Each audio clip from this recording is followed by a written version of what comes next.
Bienvenue, c'est l'heure de Parlement Hebdo. 45 minutes pour faire le tour de l'actualité politique et parlementaire avec Aude Morakini. Bonjour Aude. Bonjour Mickaël, bonjour à tous. Alors, entre un ex-chef d'État mis en examen et un ministre qui démissionne, la semaine a été marquée par des décisions de justice qui ont forcément un impact sur la vie politique. Le parquet de Paris ouvre une enquête pour blanchiment de fraude fiscale contre Jérôme Cahuzac. Le président de la République n'a pas traîné Jérôme Cahuzac. Débarqué jeu de chaises musicales au gouvernement, c'est Bernard Cazeneuve, alors aux affaires européennes, qui le remplace. Et puis jeudi, coup de tonnerre pour l'ancien président de la République. Après avoir été confronté aux membres du personnel de la milliardaire Liliane Bettencourt, Nicolas Sarkozy est mis en examen pour abus de faiblesse. L'entourage de l'ancien président monte au créneau pour le défendre. Et puis, on l'aurait presque oublié, mais cette semaine, il y a eu une motion de censure contre le gouvernement. Le face-à-face a eu lieu entre Jean-Marc Ayrault et Jean-François Copé. La motion de censure a sans surprise été rejetée par l'Assemblée nationale. Le Premier ministre a profité de ce discours pour fixer le cap et tenter de reprendre la main sur sa majorité. Et avec nous pour commenter cette actualité, Jean-Christophe Cambadélis, député socialiste de Paris. Merci d'être avec nous. Bonjour. Bonjour. On va évidemment revenir très vite sur cette semaine politique qui prend les allures d'une chronique judiciaire abracadabrantesque, aurait pu-t-on dire aussi. Mais on ne va pas déroger d'abord à la coutume. Notre invité passe toujours sous les fourches codines de ses collègues et camarades, donc députés pour vous aux quatre colonnes. Certains ont retenu, ça ne va pas vous étonner, ce petit côté critique qui vous caractérise. On écoute. C'est quelqu'un qui a plus de qualité que d'utilité aujourd'hui, ce qui est dommage parce que je pense qu'il peut jouer un rôle plus constructif. C'est un des rares socialistes qui a toujours une vision stratégique, c'est-à-dire qui voit les choses loin avant et loin devant. Il est surtout connu pour, quand il pense quelque chose, le dire de manière assez carrée. Parfois on peut juger que c'est trop, parfois on peut juger aussi que ça a aussi une vertu, celle de la stimulation. J'ai jamais eu tellement de relations avec lui, pour être très honnête. Alors qu'à une époque, d'ailleurs, on disait qu'il était chargé des relations avec les autres partis politiques au sein du PS. C'est incontestablement un homme de parti, mais je dirais au meilleur sens du terme. C'est pas que ça. Quand on le connaît bien, c'est un homme d'une grande sensibilité, d'une grande culture, d'une grande intelligence. Je ne sais pas ce qu'il pense des écologistes, il faudra lui poser la question. En tout cas, il ne pense pas que c'est intéressant de discuter avec eux. A priori. Je sais qu'il était candidat pour prendre la présidence du PS. Aujourd'hui, on a un secrétaire général du PS qui est particulièrement discret, ce qui nous va bien. Il a au moins une parole un peu plus libre et je dirais même un peu plus responsable. Donc pour nous, c'est une bonne nouvelle qu'il y ait Harlem Désir plutôt que Jean-Christophe Cambadélis. Alors pour comprendre les députés UMP, ceux qui auraient raté les épisodes précédents, vous briguiez la tête du PS et Harlem Désir qu'il a eu. Ça vous fait plaisir que des députés UMP comme ça considèrent que Harlem Désir n'est pas bien dangereux et qu'ils avaient plus à craindre de vous? Oui, enfin, c'est un grand classique, on va dire. On joue sur les contradictions. Je pourrais dire que je me félicite que ce soit Copé et pas Fillon qui dirige l'UMP. Pourquoi? Parce qu'il est plus dangereux, François Fillon? mais ça revient strictement au même. Bon, c'est une manière de jouer sur les difficultés momentanées d'une formation politique. On sent les écologistes un peu amers dans ce... Oui, mais je crois qu'ils font pas à tout le monde. Je crois qu'ils font une erreur. Ce qui montre qu'ils ne connaissent pas très bien le Parti Socialiste. C'est dans une autre vie que je m'occupais des relations extérieures du Parti Socialiste. Aujourd'hui, je m'occupe de l'international et de l'Europe. Et c'est à l'époque de Jospin et de la gauche plurielle. Donc, quand vous les rencontrerez, voilà, parce qu'ils n'ont pas l'air... Je vais les rassurer, mais si on cassera la croûte pour discuter, s'ils veulent. Par contre, au Parti Socialiste, celui d'Harlem Désir, aujourd'hui, on dit que vous êtes un peu le pompier pyromane. Ça vous choque? Non, j'avais dit que je serais le capitaine de route, c'est-à-dire, vous savez, dans le cyclisme, c'est celui qui applique les stratégies, qui gueule un peu quand on est en retard dans une échappée, qui est capable de voir les stratégies des adversaires, etc. Donc je fais mon travail, je parle quand j'estime que c'est nécessaire et quand je pense que ça va pas très très bien. Ouais. La semaine dernière, j'ai parlé parce que je sentais pas les choses et on a eu les résultats dans l'Oise. Ce n'était pas formidable du point de vue du Parti Socialiste. L'homme qui dit tout haut ce que tout le monde pense tout bas, c'est un peu ça. Est-ce qu'il y a des limites à ne pas franchir? Ou est-ce que vous interdisez quelques limites. Bien sûr, vous m'avez pas entendu critiquer l'action du président de la République ni du gouvernement. Un petit peu quand même, vous avez dit qu'il parlait trop, c'est déjà une critique assez importante. Mais on a oublié la deuxième partie de la phrase, c'est bien notre système médiatique. Je dis qu'il parlait trop parce que c'était sa manière de rester en dialogue avec les Français. Donc ce n'est pas une critique. Ce que je pensais, c'est qu'il devrait, et ce qu'il va faire d'ailleurs, ramasser à un moment donné son propos en fixant et en refixant le cap. Alors, esprit critique, quand même, que vous allez pouvoir exercer sur cette semaine d'actualité. Et évidemment, il y a eu un coup de tonnerre cette semaine. La mise en examen de Nicolas Sarkozy pour abus de faiblesse dans l'affaire Bettencourt. Le juge Gentil lui a signifié jeudi soir, après une longue audition. Et vendredi matin, l'entourage de Nicolas Sarkozy est monté au front, bien sûr, pour le défendre. On écoute. Pour ce qui me concerne, j'avoue ne pas comprendre, je le répète, les motivations de ce que je sais, les motivations de cette décision. Et donc je pense qu'il vaut mieux, avant de commenter quoi que ce soit, prendre de la retenue. Moi, je n'ai aucun doute, je vous le dis, sur l'innocence de Nicolas Sarkozy dans cette affaire. Et je vous le dis, Nicolas Sarkozy est à 1000 lieues de tout cela. Aucun homme sensé dans ce pays peut penser un instant que Nicolas Sarkozy s'est livré sur cette vieille dame richissime à un abus de faiblesse. C'est absolument grotesque. Alors ce serait risible si ça ne salissait pas l'honneur d'un homme qui a été président de la République, qui ayant été président de la République entraîne dans cette salissure la France et la République elle-même. Je veux dire, ce qu'a fait ce juge est extrêmement grave. Vous savez, dans la République, quand on vous confie des responsabilités, des pouvoirs, il y a une nécessité absolue à ce que chacun les exerce avec un sens aigu de la responsabilité. Ce qu'a fait le juge est extrêmement grave, dit Henri Guénaud. Moi, je ne partage pas cette idée ou cette position pour défendre un homme qui vise à en attaquer un autre.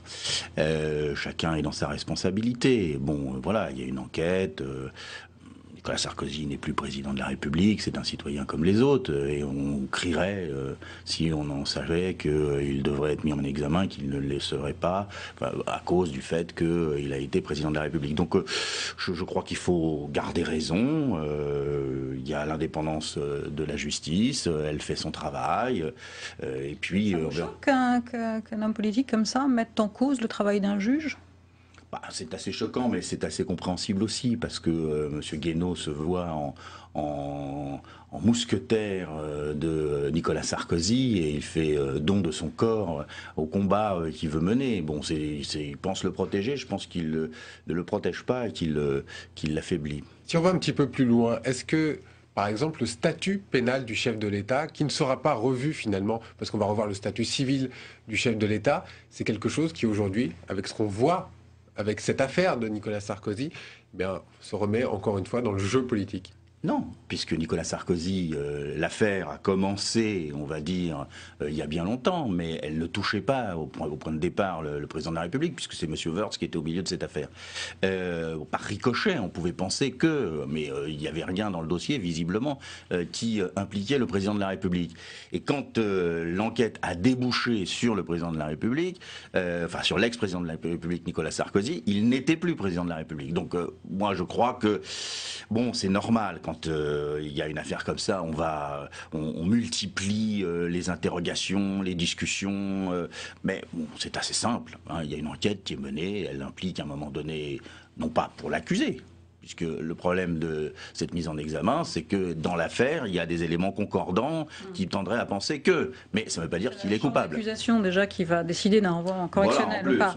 Voilà. Vous imaginez un futur chef d'État abuser de la faiblesse d'une femme? C'est l'argument qui est employé, on a entendu Valérie Pécresse. C'est vrai que c'est une mise en accusation qui est grave quand même, un abus de faiblesse. Bien sûr, si elle était avérée, ce serait extrêmement grave. Mais rien ne nous permet, parce que vous, comme nous, personne n'est au courant du dossier. C'est le juge seul qui a les tenants et les aboutissants. Donc on ne peut pas savoir s'il se trompe, s'il va au-delà de sa fonction, s'il agit politiquement.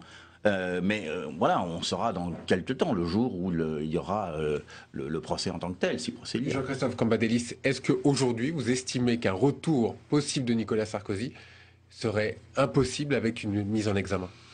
J'en sais strictement rien. Ce que je sais, c'est que ça complique encore plus la recomposition ou la reconstruction de l'UMP. Parce que Nicolas Sarkozy était clairement candidat à être candidat à la présidentielle. Il s'était avancé dans un interview de Valeurs Actuelles. Et moi, je pensais à l'époque qu'il impuissantait l'UMP, car l'UMP ne peut pas se reconstruire. On l'a vu dans la motion de censure, d'ailleurs. Il ne peut pas se reconstruire sans faire le bilan du sarkozysme. Mais comme Nicolas Sarkozy est candidat, c'est très difficile de faire le bilan du sarkozysme. Donc, ils étaient déjà dans une situation d'impasse. Mais là, il va falloir qu'ils attendent le résultat de l'enquête. Parce que donc ils sont prisonniers et ça n'arrange pas ni François Fillon ni Jean-François Copé. Et je crois que ça n'arrange pas l'UMP qui ne sait pas comment se sortir de cette situation. Toute petite question subsidiaire, Nicolas Sarkozy doit-il quitter le Conseil constitutionnel? Vaudrait mieux, mais c'est à lui de voir. Alors on va passer à l'autre volet judiciaire de la semaine. Il concerne Jérôme Cahuzac, le ministre du Budget, 3 heures après l'ouverture d'une information judiciaire par le parquet de Paris, notamment pour blanchiment de fraude fiscale. Le président Hollande a décidé de mettre fin à ses fonctions. Jérôme Cahuzac est remplacé par Bernard Cazeneuve. La passation de pouvoir a laissé un goût amer aux différents ministres, comme nous l'explique Elisa Bartholomé. Passation de pouvoir solennelle ce mercredi matin à Bercy. Attitude grave du ministre déchu, Jérôme Cahuzac ne mentionne pas l'enquête dont il est l'objet et se contente d'un passage de témoin amical à son successeur, Bernard Cazeneuve. Mon cher Bernard, mon ami Bernard, bonne chance à toi. Je te souhaite d'éprouver la même passion et le même bonheur que j'ai pu éprouver à exercer ces fonctions ministérielles. Bonne chance Bernard. Une fonction qu'il est obligé de quitter à cause de l'enquête ouverte pour blanchiment de fraude fiscale. Une démission qui tombe mal, en pleine discussion sur les lettres de cadrage. Bernard Cazeneuve sait que la tâche qui l'attend sera rude. On ne remplace pas Jérôme Cahuzac. On lui succède modestement. Il a incarné dans cette maison une grande compétence, une grande maîtrise, qui a forcé l'admiration de son administration. Émotion du ministre, l'ancien poids lourd du gouvernement quitte le ministère du Budget sous les applaudissements des hauts fonctionnaires présents. Beaucoup déplorent son départ, jusqu'à l'Assemblée où les proches de Jérôme Cahuzac saluent un grand travailleur. On perd un ministre qui était quand même un ministre très au-dessus de la moyenne en termes de compétences, de brio, d'autorité naturelle et de combativité. On perd un grand ministre du Budget. Il a remis les comptes publics sur la bonne trajectoire. Il laisse une maison propre, mais dans une situation difficile que l'on connaît. Jérôme Cahuzac va maintenant se consacrer à sa défense avant de retrouver son siège de député d'ici 1 mois. Finalement, est-ce qu'il avait vraiment le choix, Jean-Christophe Cambadélis? Dans notre système actuel médiatique, lui, il n'est même pas mis en examen. Ouais. Hein, dans notre système actuel, c'est une enquête préliminaire. Évidemment, ça fait il démissionne pas. Ça fait pour un ministre du budget, il ne pouvait pas continuer comme ça. Et voilà, sans arrêt, on nous aurait posé la question. Donc, on est dans cette situation où la présomption d'innocence est difficile à défendre parce que les gens veulent savoir, ce qui paraît tout à fait normal, mais qu'on est dans un système totalement accusatoire. Et donc, moi, je pense que Jérôme Cahuzac se défendra, qu'il en sortira la tête haute dans quelques temps. Mais on aura perdu du temps pour la France. C'est quand même un sacré coup porté à l'image des politiques cette semaine. Indéniablement. Évidemment, évidemment. Il ne faut pas être grand clair pour comprendre qui va en profiter. Qui va en profiter? L'abstention d'abord, et donc par voie de conséquence, le Front National. Et puis, quand tous les extrêmes vont profiter de cette situation. Je ne pense pas tous les extrêmes, mais tous ceux qui sont sur la ligne, tous pourris. Bon, à partir de là, évidemment, et après, on aura à nouveau les gros titres. Mais comment se fait-il que le Front National progresse? Il progresse parce que il y a de l'irresponsabilité dans l'air, parce que on n'est pas capable de hiérarchiser les problèmes, parce que on travaille aujourd'hui à reconstruire la France, à lui donner un nouveau pacte social, comme l'a fait le Premier ministre, l'a dit le Premier ministre dans la motion de censure, mais que ceci est perturbé par l'utilisation médiatique des affaires. Irresponsabilité, La faute de qui? La faute des politiques? Pas la faute de personne, c'est l'irresponsabilité. Quand on est irresponsable, c'est qu'il n'y a pas de responsabilité. Ça vient comme cela parce que ça fait partie d'un système aujourd'hui de bulles parisiennes qui s'enflamment régulièrement sur des éléments qui sont très loin de la préoccupation quotidienne, qui peuvent être graves et qui doivent être jugés, mais qui sont très loin de la préoccupation quotidienne des Français. Ce sont les juges qui font ce travail-là, ce ne sont ni les journalistes ni le microcosme parisien. Je n'ai pas mis en cause ni les juges ni les journalistes, j'ai dit que c'est un système. C'est un système qui fonctionne comme cela régulièrement, qui s'auto-alimente et qui s'auto-allume. Alors vous-même, Jean-Christophe Cambadélis, vous avez été condamné en 2006 dans l'affaire de l'AMNEF à 6 mois de prison avec sursis. Vous disiez à l'époque que la condamnation était finalement pour vous un soulagement, parce qu'enfin c'était derrière vous. Est-ce que c'est quand même quelque chose qu'on se traîne toute sa vie politique? La preuve, puisque vous me faites l'amitié de me le rappeler, donc on la traîne tout le temps, puisque sans arrêt on vous renvoie, même si il y a 10 ans ou 15 ans que les choses sont passées. On est toujours là, à la merci d'un rappel d'un adversaire politique ou d'un journaliste. Allez, mercredi, lors du débat de la motion de censure, Jean-Marc Ayrault avait tenu à rendre hommage à son ancien ministre du Budget, puisque évidemment, au-delà de cette affaire, c'est quand même un homme clé du gouvernement que perd Jean-Marc Ayrault. Un homme au service de la France, a dit le Premier ministre. On écoute. Et je salue en cet instant Jérôme Cahuzac, qui a fait preuve de dignité et de responsabilité en présentant hier sa démission. Je tiens à le remercier ici pour son action remarquable et courageuse au gouvernement, car il a été un excellent ministre de budget au service de la France. Alors on a senti cette semaine le regret de perdre un ministre compétent dans un ministre incontournable et difficile, celui du budget. C'est un homme qui va manquer au redressement des comptes publics, Jérôme Cahuzac. Oui, c'est un homme compétent qui avait été déjà excellent à la commission financière, des finances de l'Assemblée nationale, qui était à la fois excellent dans son exercice ministériel et excellent, il faut bien le dire, à l'Assemblée nationale dans les joutes oratoires. Vous savez tenir les ministres, en fait. Oui, c'est quelqu'un qui est entier. Donc quand on lui a fixé un cap qui était celui de réduire nos déficits publics, et c'est ô combien nécessaire, il s'embarrassait pas. Il y a notamment une partie un peu costaud qui s'annonce là, 5 milliards à trouver de dépenses dans les ministères. Il va falloir affronter les ministres pour faire réduire leurs dépenses. Est-ce que vous pensez que Bernard Cazeneuve, qui a fait ses premiers pas cette semaine de ministre du Budget, sera capable d'affronter comme ça, avoir l'autorité pour affronter les ministres? Oui. Mais c'est une autre forme. C'est un autre personnage. Disons qu'il est plus rond, il est plus diplomate, etc. Alors que plus doux, c'est quelqu'un qui, dans les négociations, est inébranlable. On l'a vu dans le débat sur le traité européen. Mais je crois qu'une grande partie des choses ont été faites, puisque les lettres de cadrage sont déjà arrivées dans les ministères. Donc les ministres savent à quoi s'en tenir.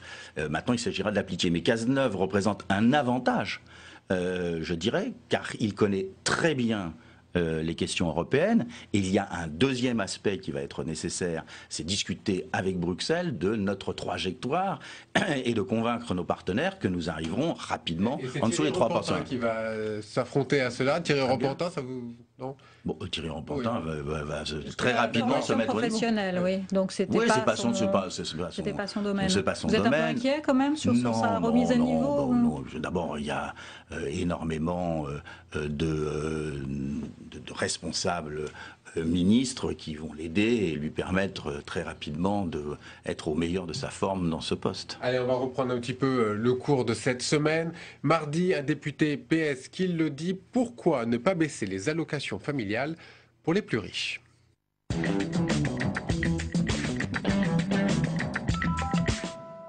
Alors vous le savez, actuellement les allocations familiales sont versées à tous les foyers à partir du deuxième enfant. Un député PS, Gérard Bapt, propose lui de les diviser par 2 pour les ménages les plus aisés. Une proposition qui n'engage que lui, dit le PS. Rami K. C'est l'un des piliers de la politique familiale qui pourrait être ébranlé, celui des prestations familiales, et c'est le député PS Gérard Bapt qui en est à l'origine. Selon le rapporteur du budget de la sécurité sociale, il faut réformer un système qui ne tient plus. S'il y a un déficit qui est détestable parmi les déficits des branches de la sécurité sociale, c'est bien celui de la branche famille, puisqu'il s'agit de prestations qui sont délivrées mois après mois. Aujourd'hui, tous les foyers avec 2 enfants bénéficient d'allocations familiales. Cette aide est attribuée sans condition de ressources et c'est ce que veut changer Gérard Bapt. Il propose de diviser par 2 les allocations familiales des ménages les plus aisés. Qui serait concerné par cette réforme ? Les couples avec 2 enfants dont les revenus dépassent 52 978 € et ceux avec 3 enfants dont les revenus seraient au-delà de 61 335 € par an. Autre allocation visée, le complément de mode de garde serait supprimé pour les familles les plus aisées. Cette prestation est versée aux parents selon leurs ressources pour la garde d'enfants à domicile ou chez une assistante maternelle. Pour l'instant, le gouvernement ne s'est pas prononcé sur ces propositions, mais étudie les différentes possibilités pour réformer le système. Cette politique, justement, mérite questionnement, que c'est le but de la mission de Bertrand Fragonard, qui a pour mission, et attendons les conclusions de son rapport, de fournir des indications sur une meilleure efficience de notre système de politique familiale. Du côté de l'UMP, il n'est pas question de toucher aux prestations familiales pour combler le déficit de la branche famille estimé à 2,6 milliards d'euros. Ça n'est pas en matraquant les classes moyennes, ça n'est pas en créant de l'impôt tout azimut, et ça n'est surtout pas en matraquant les familles comme ils veulent le faire. Les 2 pistes évoquées par Gérard Bapt permettraient d'économiser 3 milliards d'euros et devraient permettre de revenir à l'équilibre dès 2016.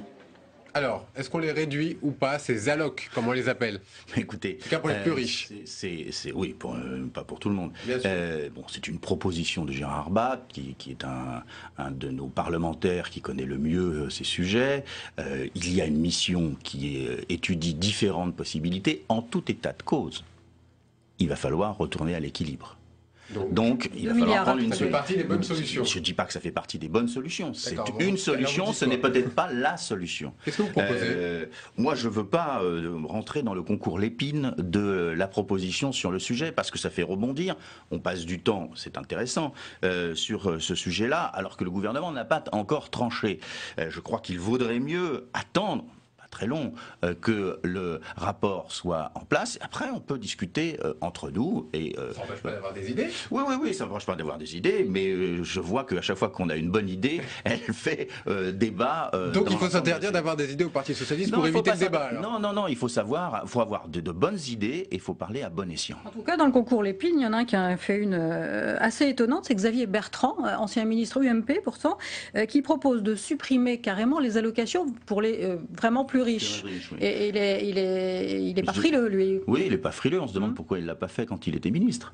D'un seul coup, il se réveille. C'est une proposition très à gauche, finalement. D'un seul coup, il se réveille pour nous faire ses propositions. C'est une proposition que nous accueillerons dans l'ensemble des propositions qui sont faites aujourd'hui pour retourner à l'équilibre. Les plus riches. À partir de combien est-ce qu'on est riche? C'est un vrai sujet. J'espère que le rapport permettra de répondre à cette question, parce que pour l'instant, ce n'est pas fixé. Bernard Bapt... vous vous rappelez de François Hollande à l'époque? Il avait dit à partir de 4 000 € on est riche. Oui, voilà. Ce qui n'est pas tout à fait, à mon avis, une situation richissime. D'autant qu'aujourd'hui... c'est un foyer fiscal. Voilà. Bon, donc il y a quand même beaucoup de paramètres qu'il faut avoir en tête avant de...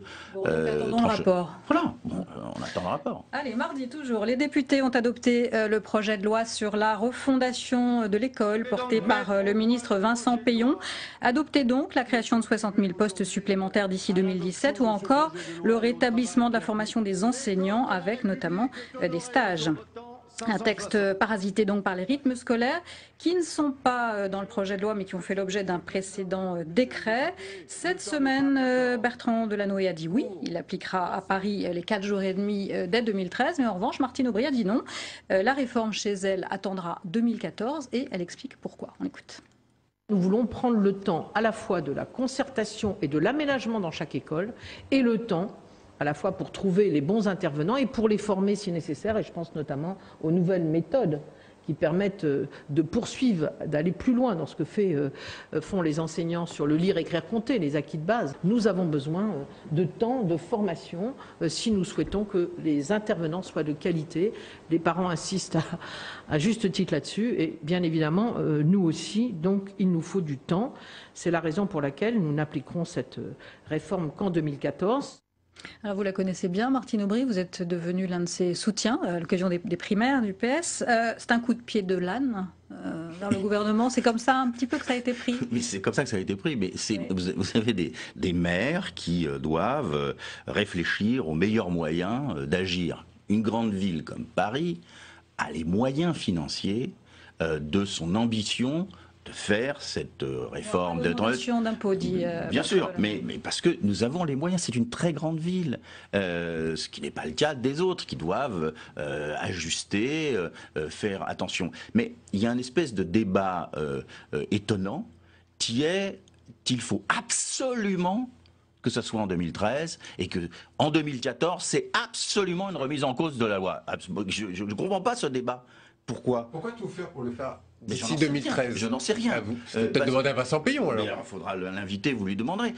On a eu un vote cette semaine qui me semble extrêmement important, qui permet, si ce n'est de refonder l'école, de la réorienter en direction des élèves et de former les enseignants avec beaucoup d'aspects. La question des rythmes scolaires est une question importante, mais qui n'est pas dans la réforme. On pouvait facilement dire 2013, 2014, voire 2015. L'essentiel, c'est que ça se fasse. C'est comme le cumul des mandats. Pardon ? Essayer de forcer un petit peu la main ? Non, je suis même pas sûr. Je pense qu'il s'est dit, si on la fait pas vite, peut-être qu'on la fera pas. Voilà, bon, ça va être la base de son raisonnement, je suppose. Alors, on va passer cette fois au mercredi. Depuis le temps que l'on en parle, ça y est, elle est là, elle arrive, la motion de censure.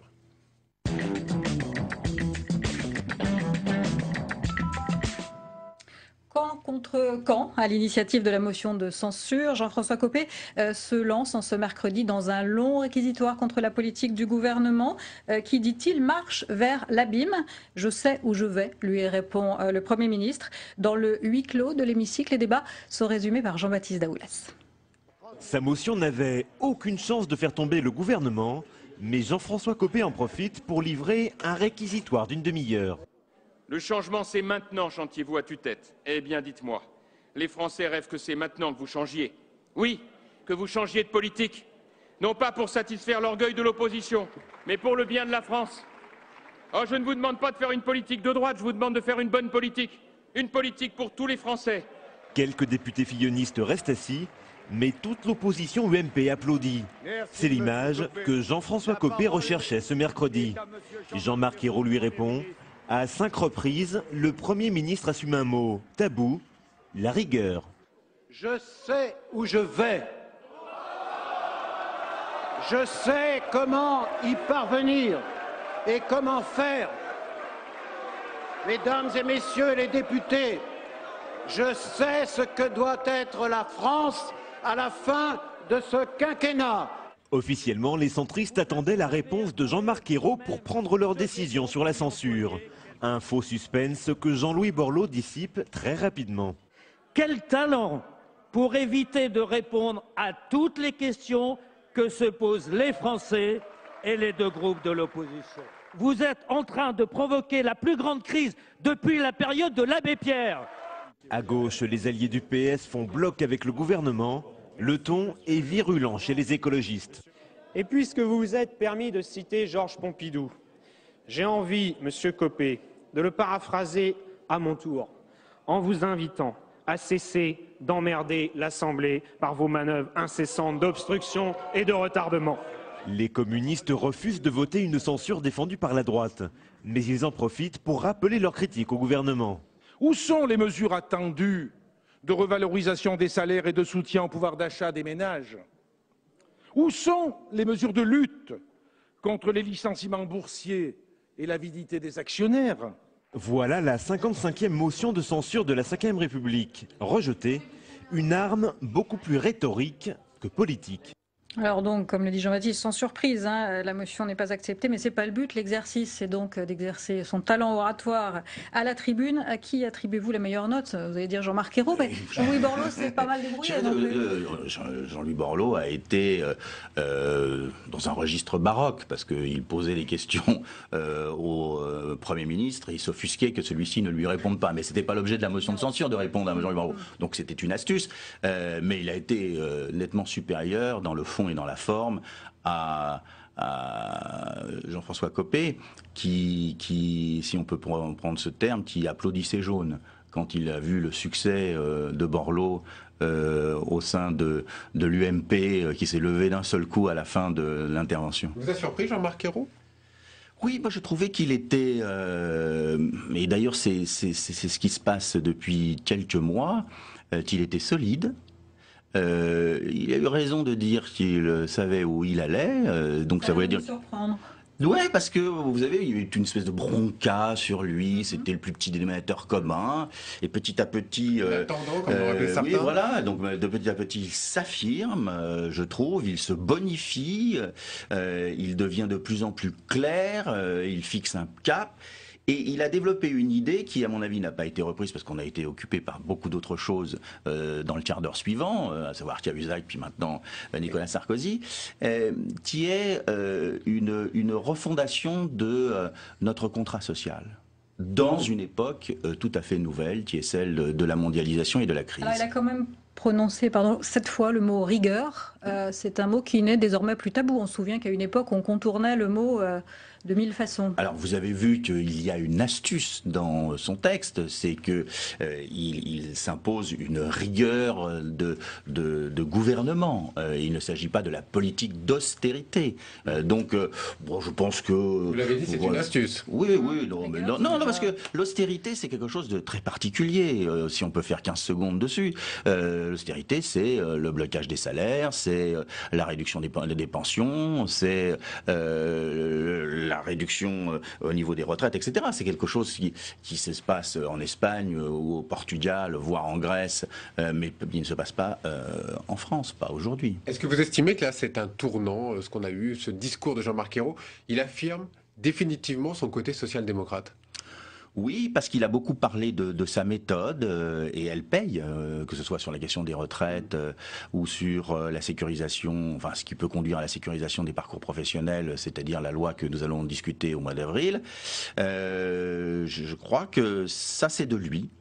C'est de lui, c'est sa pensée depuis très longtemps. On pourrait faire son histoire d'ailleurs, puisqu'il était popréniste et il était pour le contrat social, cette discussion social-démocrate entre les partenaires sociaux. Je pense qu'il est en train de... Ça grogne un petit peu de l'autre côté, sur votre gauche aussi. Non, c'est pas la méthode qui est mise en cause, c'est le résultat. C'est le résultat, parce que ici ou là, on pense qu'on devrait aller beaucoup plus loin sur tel ou tel sujet. Mais la difficulté, c'est que quand vous êtes dans une négociation entre partenaires sociaux, c'est eux qui fixent ce centre de gravité à la fin, c'est pas vous. Donc évidemment, là, il y a une difficulté à comprendre ce que c'est que cette démarche nécessaire en France de négociation entre les partenaires sociaux. Alors, autre sujet, autre thème, est-ce que vous avez voté oui pour le mariage pour tous? Mais pourquoi je voterai non? C'est une question, hein. Oui, non. Parce que bien, le projet, lui, il arrive au Sénat, ça sera discuté début avril, ça vous le savez, et il vient d'être adopté en commission des lois. Le vote positif a été obtenu grâce à 2 voix de l'UMP. Explication Jérôme Rabier. Il aura fallu presque 4 heures de réunion pour que la commission des lois adopte le texte sur le mariage pour tous.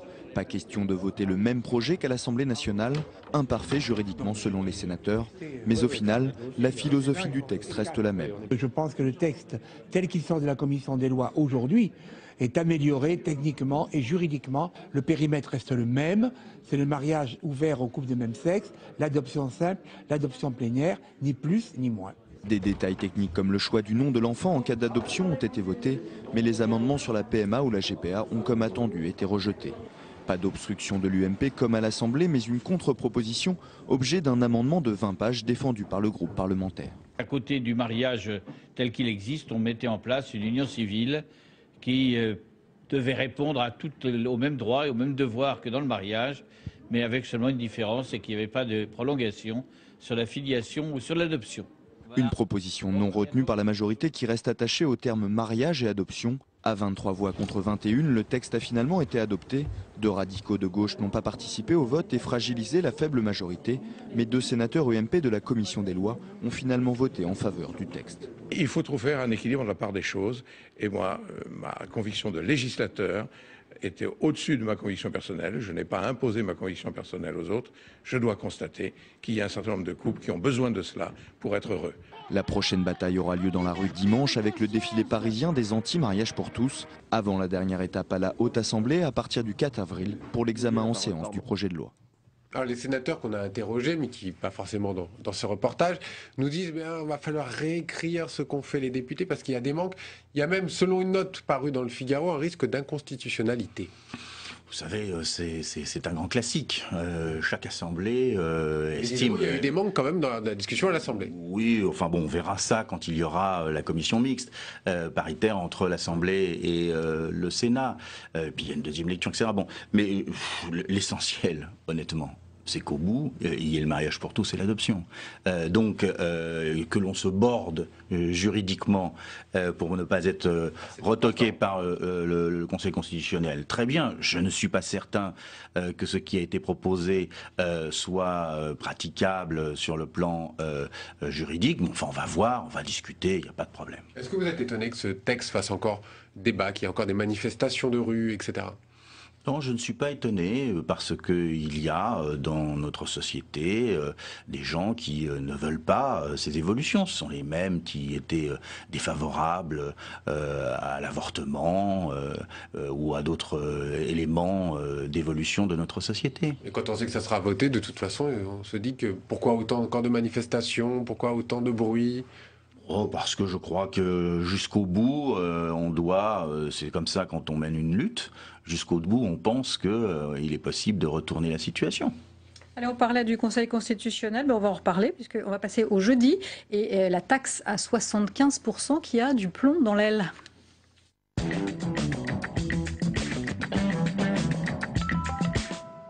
François Hollande n'a décidément pas de chance avec sa taxe à 75% sur les très hauts revenus, retoquée par le Conseil constitutionnel. Sa nouvelle version a également fait l'objet d'un avis négatif, ou devrait faire l'objet d'un avis négatif du Conseil d'État, car considérée comme confiscatoire, une mesure qui rapporte peu, mais très clairement une mesure symbole. Jean-Baptiste Daoulas. Taxer à 75% les revenus supérieurs à 1 million d'euros, une promesse choc de la campagne de François Hollande qui pourrait ne jamais se concrétiser. D'après le journal Le Figaro, le Conseil d'État devrait en dissuader le gouvernement. Motif invoqué, la barre des 75% serait jugée confiscatoire par le Conseil constitutionnel, avec à la clé une nouvelle loi censurée. Pour ne pas prendre ce risque, le Conseil d'État a une solution: ramener la taxation de 75 à 66%. 66%, c'est déjà beaucoup quand même. C'est les 2/3 du salaire. Donc c'est déjà beaucoup. Mais il s'agissait effectivement d'un symbole, vous avez raison. Et ce symbole doit être mis en œuvre, soit à 66 sous forme d'un impôt, soit à 75 sur une taxe dont s'acquitteraient les entreprises. Le but, c'est que ça s'arrête, c'est que ça se calme. Autre avis du Conseil d'État, la taxe ne pourra pas concerner uniquement les revenus du travail. Les revenus du capital devront aussi être concernés. Enfin, pour les personnes en couple, la taxe ne pourra pas s'appliquer à elles seules, mais à leur foyer fiscal dans son ensemble. Reste à déterminer si la taxe s'appliquera pour un couple à partir de 1 ou de 2 millions d'euros de revenus. Le but, c'est que ça s'arrête, dit Christian Eckert. Je comprends. On passerait donc à un taux de 66%, avec une assiette plus large, incluant les revenus du capital. C'est bien ça? C'est une bonne formule? Qu'est-ce qu'il est difficile en France de s'attaquer aux plus riches? C'est difficile, toujours. On est toujours devant des grandes difficultés et ils ont des trésors d'actions pour empêcher qu'on les taxe. Bon. L'argument du confiscatoire, à votre avis, n'est pas un argument qui ce n'est pas, pour moi, c'est pas un argument. Hein, je veux dire, quand on est dans la situation telle qu'on la connaît, quand on connaît le nombre de chômeurs, d'exclus dans notre société, je ne dis pas qu'il faut tout réduire et égaliser. Enfin, demander un effort aux plus riches, c'est quand même pas confiscatoire. Mais on va voir, parce que pour l'instant, on n'est que dans la rumeur. Moi, je n'ai pas vu ce texte du Conseil d'État. Un seul organe de presse l'a évoqué et pas publié. Donc on va voir, peut-être que c'est une solution, mais il faut, là je serai d'accord avec le rapporteur du budget, il faut faire maintenant assez vite. C'est un impôt qui rapporte peu, hein, 500 millions d'euros. Il y a un élément symbolique, c'est ce que je disais tout à l'heure. Et ça concerne très peu de personnes, évidemment. Donc, quand le rapporteur du budget qu'on a entendu, parce que visiblement il a dit beaucoup de choses, il dit ça, je m'attendais aux recommandations du Conseil constitutionnel, mais aussi à la décision du Conseil d'État. Est-ce que vous estimez que cette loi a été mal préparée ?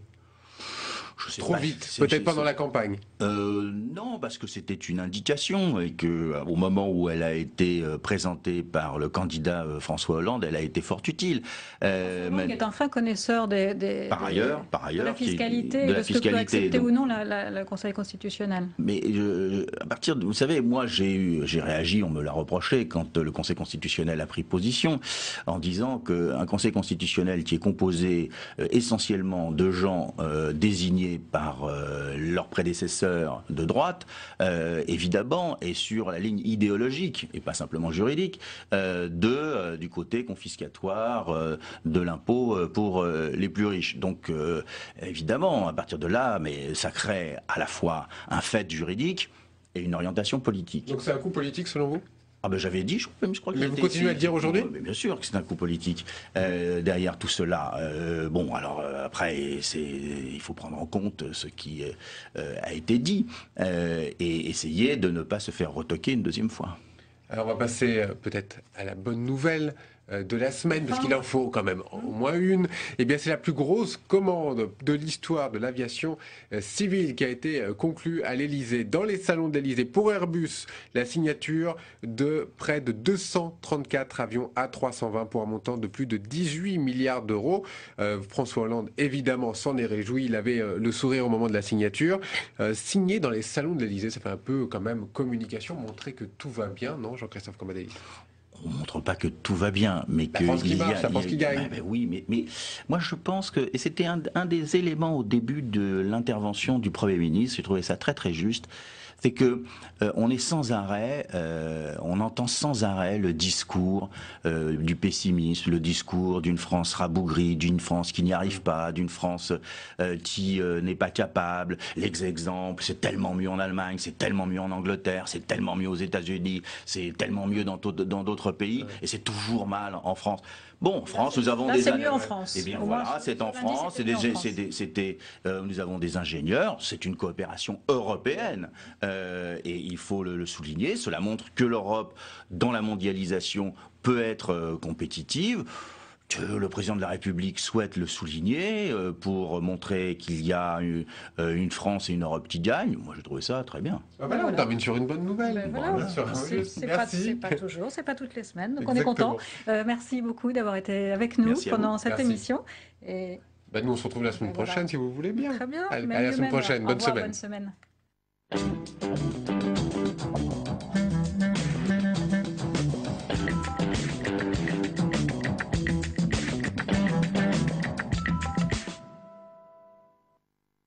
Une fois de plus,